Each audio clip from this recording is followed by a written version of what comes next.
Le Limbourg est traditionnellement la région la plus chaude de Belgique. La preuve encore en ce week-end de mai, où le championnat de Belgique a planté son chapiteau à Bocholt pour le Seizoensrally. Cette épreuve est unique avec un parcours composé à 30% de chemin de terre, le fameux Maaskiesel. Il faut aborder ce Maaskiesel avec des réglages pour tarmac et des pneus slick. Du coup, ce n'est pas très facile et en plus il fait tellement sec qu'il y a énormément de poussière. Tout le monde s'attend à une domination de Peter Schoen et cela commence bien avec un scratch dans la première spéciale. Mais le multiple champion de Belgique, une fois n'est pas coutume, part à la faute dans le deuxième tronçon chronométré. La belle Citroën C4 cogne durement un arbre. Il y avait un jump après 2 km dans une portion rapide à un carrefour. Normalement on y passe à fond et cette fois-ci aussi je n'ai pas hésité, donc à fond. Mais à l'atterrissage, la voiture a commencé à balloter, mais j'ai réussi à contrôler. Mais alors au moment où je réaccélère, la voiture fait un tête à queue en 6e vitesse. Franchement, je pouvais rien faire. Même endroit et même sanction pour Cédric de Tchéco. La Citroën DS3 R3 était alors à haute vitesse et elle a très violemment heurté un poteau qui est carrément sectionné. Heureusement, pas de dommages physiques pour l'équipage, mais la voiture par contre... Et l'hécatombe continue. Dans la spéciale suivante, le Hollandais Cobus se loupe totalement au freinage. La Renault Clio R3 tire tout droit dans un jardin et finit sa trajectoire contre le seul arbre. Heureusement ici encore, pas de blessés. Et ce n'est pas fini. Mélissa de Bakkereux est-elle victime d'une collision avec un camion sur un parcours de liaison? La pilote de la Subaru a simplement suivi les injonctions d'un policier.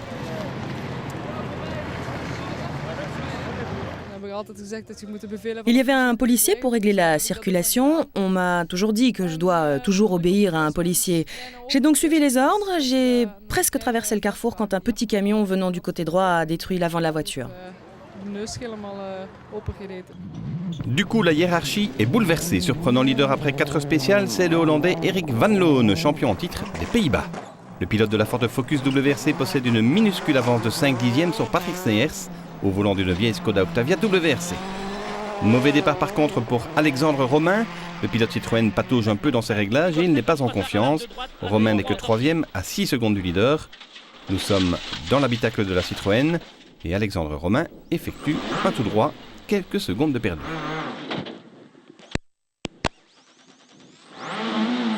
Reste calme.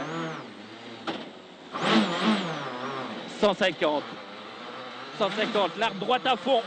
La première spéciale, c'était la catastrophe. On a démarré avec un gros problème d'interphone. Moi, je n'entendais rien. On avait changé tous les réglages par rapport au précédent rallye, donc j'étais complètement perdu au volant de la voiture parce qu'on ne les avait pas validés en test. Freddy Loax est également de la partie. Un Freddy Loax qui se bat pour les places d'honneur, mais un incident bizarre va gêner la progression du pilote Skoda. En pleine attaque, Loax découvre subitement une voiture d'un commissaire sur sa trajectoire. On a frôlé la catastrophe. On revoit cela depuis l'habitacle de la Skoda.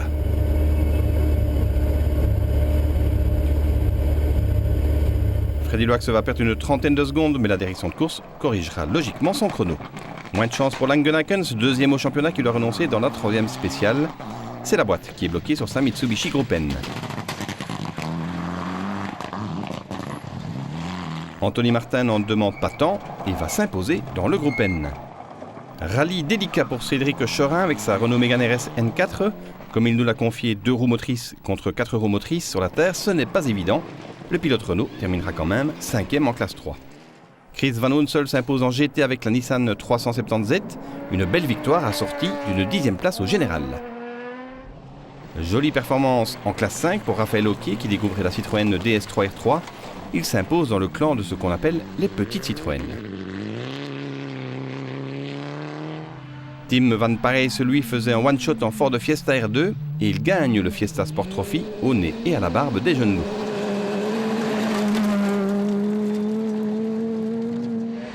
Au volant de sa Skoda S2000, Freddy Loax se bat à 110% pour le podium contre les WRC, mais il va crever à l'arrière-gauche dans l'avant-dernière spéciale.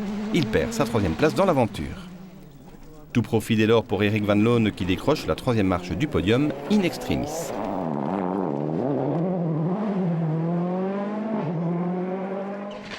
Patrick Sneyers, 53 ans tout de même, a réalisé une performance impressionnante. En tête, au départ de la dernière boucle, il doit finalement se contenter de la 2e place, à 4 secondes à peine du vainqueur, mais on admire la vitesse sur la terre dans cet on-board.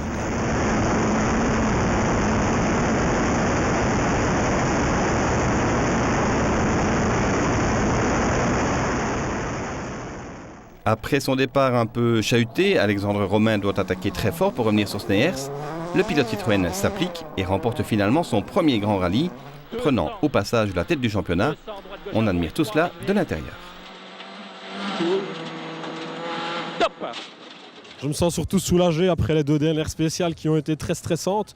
Surtout l'avant-dernière où malheureusement Freddy a crevé et on l'a rattrapé. On a cru que tout allait s'effondrer. Et on avait de nouveau 1 seconde d'avance avant la dernière spéciale. On a fait une belle spéciale, pas fait de faute. On a attaqué et voilà, ça a payé.